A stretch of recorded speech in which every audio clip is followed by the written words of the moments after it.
Well, welcome to the Sunday recap on our Vine Talks podcast. My name is Dre Clark. I'm one of the pastors here at Grapevine's First Baptist Church, and I am joined today with our senior pastor, Dr. Doug Page, who just got back from a sabbatical 3 weeks. Yes. It's really more of a sabbatical-let. Like, it's not a that's real right. long It wasn't thing. super long, But you've been out, and so it's been a while since you've been on the podcast. But Yeah. glad that we're back together and rejoined for the Sunday recap. Yeah, thanks. Boy, and it was great, I will say, to get away. But just to dive in quickly, what you spoke about on Sunday was just perfect and to the point with me. Awesome. Of where I was and where God had been bringing me on the journey anyway. But yeah, you unpacked Daniel, and there is so much there. But why don't you give us a recap of kind of what you covered? So that was the task of trying to go through. I mean, we're in this series of telling the story, and so trying to figure out, okay, what part does the book of Daniel? There's a lot of stories in Daniel. There's a lot of different narratives at the beginning, but how does the whole book fit into the big story? And so I walked through and really just traced kind of the big pieces of Daniel. So the start of his life, what time is he living in? For Daniel, the big question is, what time is it?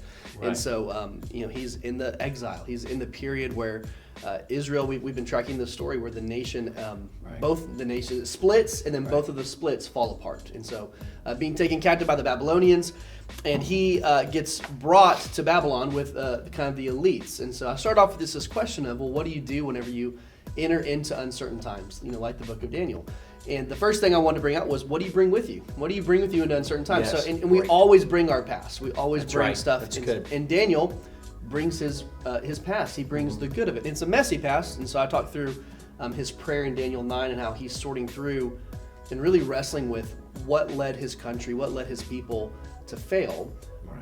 But what hope did they have, or what was the good? What was the things that were happening in his world where God was acting, where God was involved? Yeah. And so I argued that they tried to change their names and tried to strip faith from them. Yes. But Daniel preserved and he resolved, and we know the story that he doesn't kind of buy the brainwashing propaganda. He goes a different path than everybody else. He doesn't eat the king's food, doesn't eat the king's wine, and he decides that I'm not going to be brainwashed in the Babylonian culture. I'm going to keep the good in the midst of what God is here. So you got to bring your conviction from your past. Was point one. And then point two is we kind of fast forward in Daniel's life chronologically, and once he makes it through a regime change, which is pretty impressive.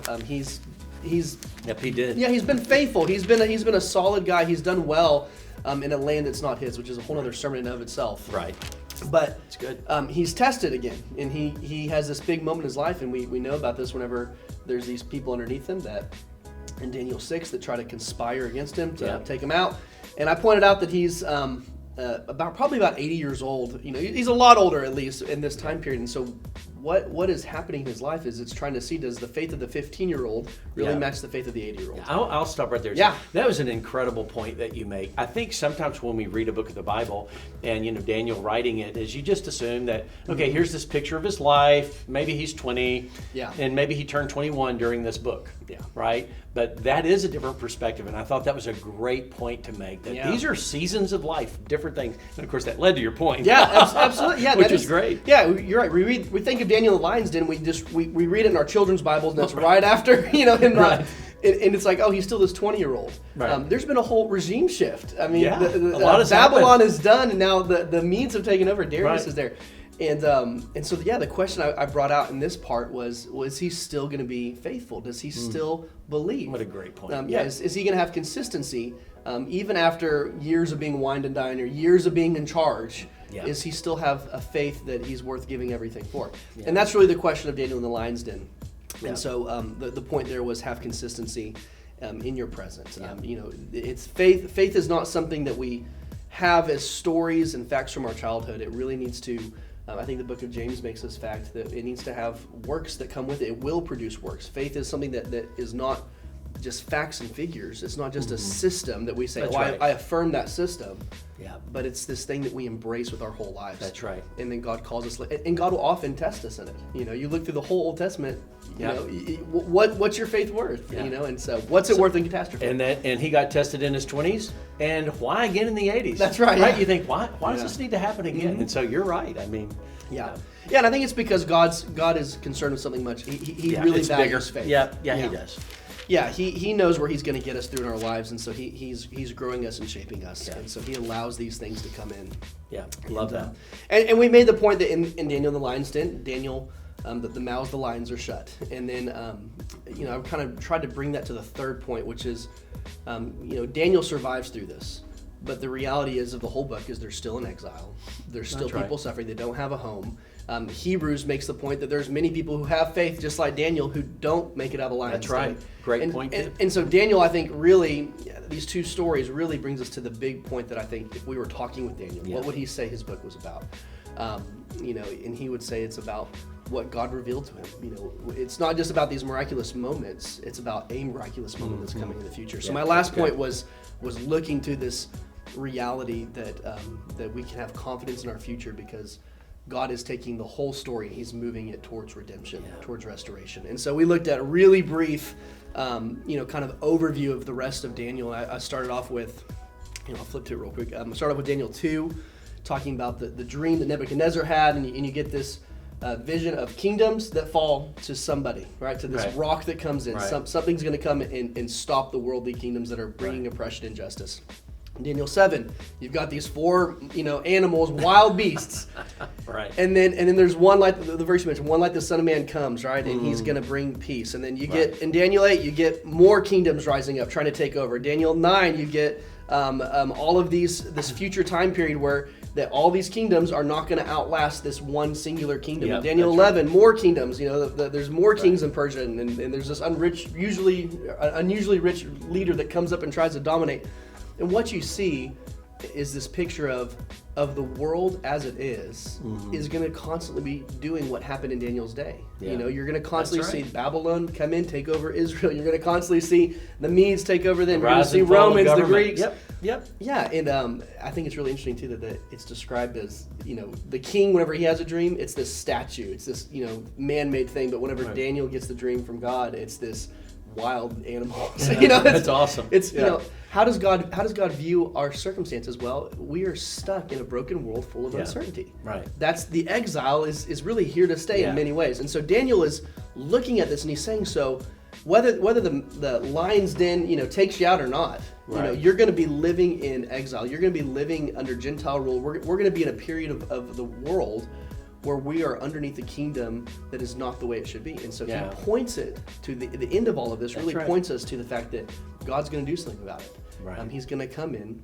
He's going to, I always say if Revelation is the XYZ of the Bible, XYZ of times, Daniel's is the ABCs. Yep, it's letting us know there's coming an end, there's coming a time whenever everything's going to be put back, where Jesus is going to rule, and that kingdom's going to outlast the rest. Yeah. And no matter what rulers, no matter what people are throwing you in pits, no matter what people are throwing you in fiery furnaces, no matter what people are ripping you from your context and committing injustice, even if it's your own people. No, that's right. Right? Because that's the context. Yeah. There's going to be a day where we can have hope and confidence that Jesus will reign and he will be king eternal. And so Daniel alludes to that, and that's the third point, was be confident. Yeah. So how do you make it through? Overall, that's a big recap. How do you have faith in the middle of uncertainty? You be confident in your future. Yeah, I love how when you got to chapter 12, and then verse 8, you just basically look at him and said, and then Daniel said to the Lord, I don't understand. That's right. And you stopped and thought, that's a great way to approach the end times thought. If he didn't understand, how can we truly understand how do we get there? Yeah. But then verse 13, and I put down the specific quote for it. It says, but Daniel, verse 13 of chapter 12, but go your way till the end, and you shall rest, and shall stand in your allotted place at the end of the days. Yeah. I just love, what a confidence that we can be assured that, you know what, trust me, go your way, I got you. Yeah. And you'll be where you're supposed to be in the end. So I thought that was a great. Oh, absolutely, yeah. Well, was there anything that, give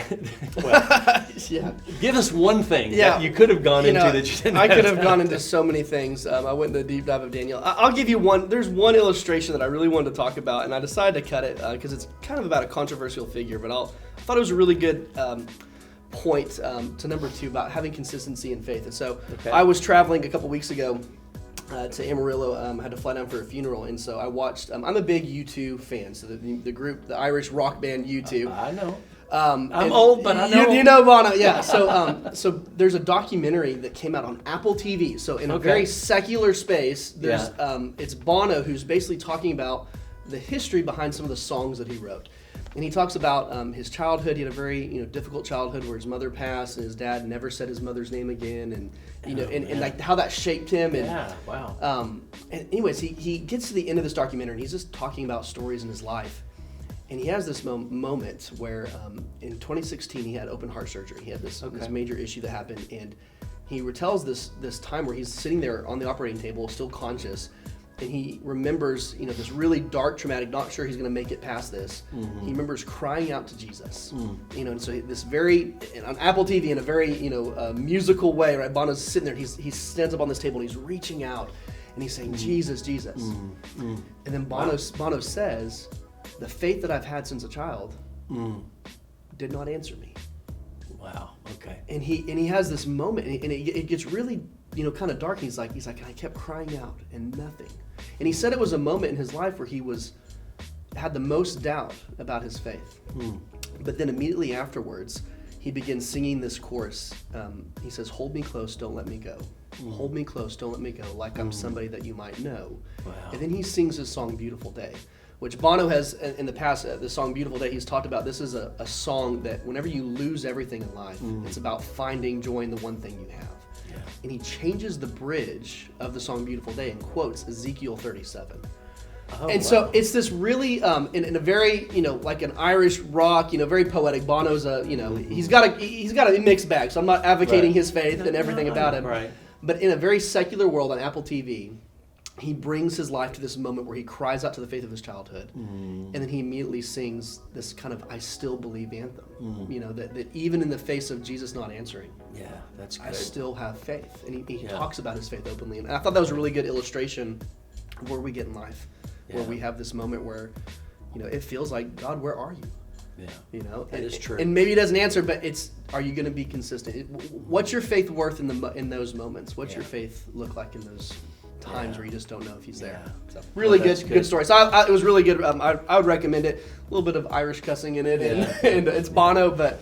I said I don't agree with everything about his faith statements. But well, since I'm speaking on Ezekiel next week, can't I just play that? You could, yeah. You can just walk through. I could bleep out all Ezekiel. Yeah, there's no cuss words in that last part. So that's awesome. It really is. It's a very good. Yeah, you should. If people don't listen to podcasts, you can use that illustration. Yeah. So. Well, before we started, I thought about that. We always have that final question, and that is, to look at, why is it the intrigue of the end times? Why is it that Daniel? And of course, it points to it. But just as in the context of our talking, I know there's so much, and I don't know how much time we have left. But really, the idea of there are things we can be confident of, and there are things that we have to just trust. Yeah. Right? There are things that I know, right?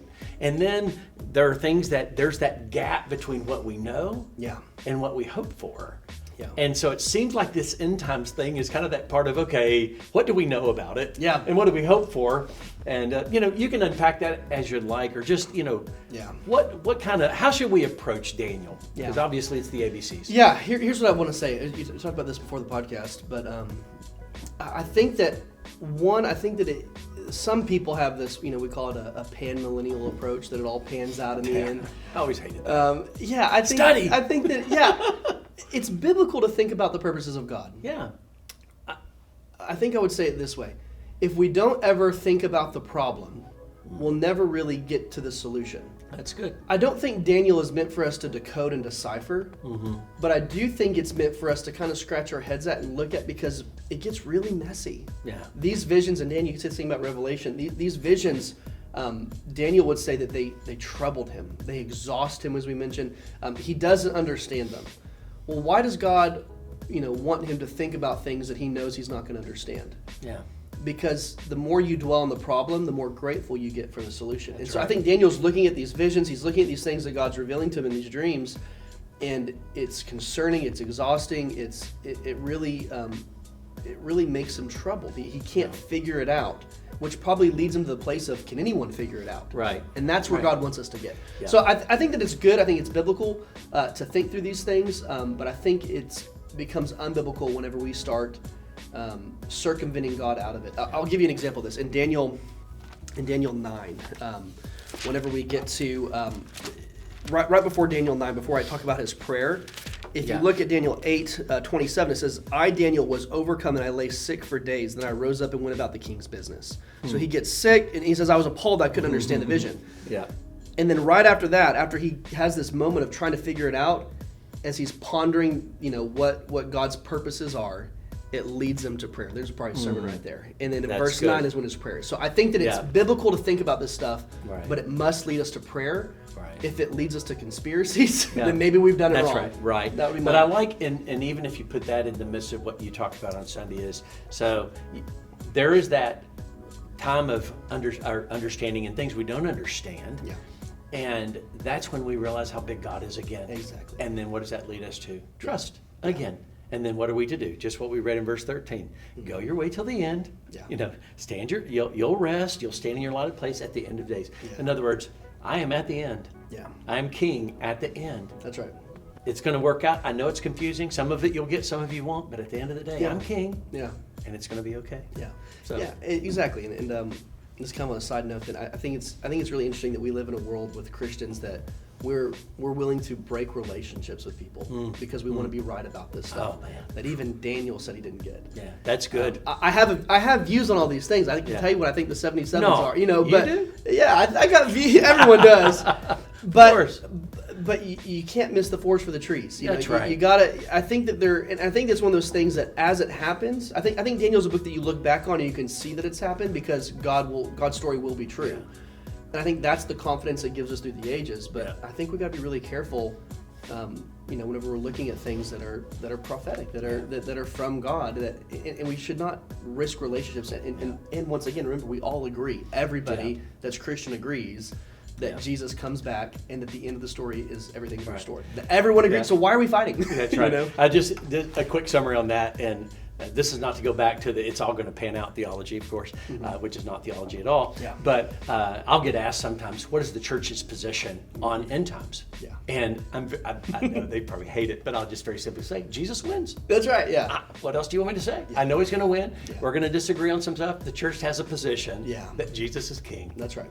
There's a lot we don't know. And that's the major thing that we all hold. Right, that's right. Yeah, and then we can work out the details as we see history go. It was a great day. Thank you. I appreciate for sharing that. Awesome. Well, thank you all so much for listening to the podcast. I know we're a little bit longer today, but Daniel's a pretty complex book. So love for you to join us again next week. Pastor Doug already mentioned you're going to be preaching through Ezekiel. So there's 2 exilic prophets. Eat dirt is how I was taught. Right. So we're going to be in the other half of this low period. So excited for next Sunday at 10:30. Join us for live groups at 9:15. Until then, have a good week. See ya.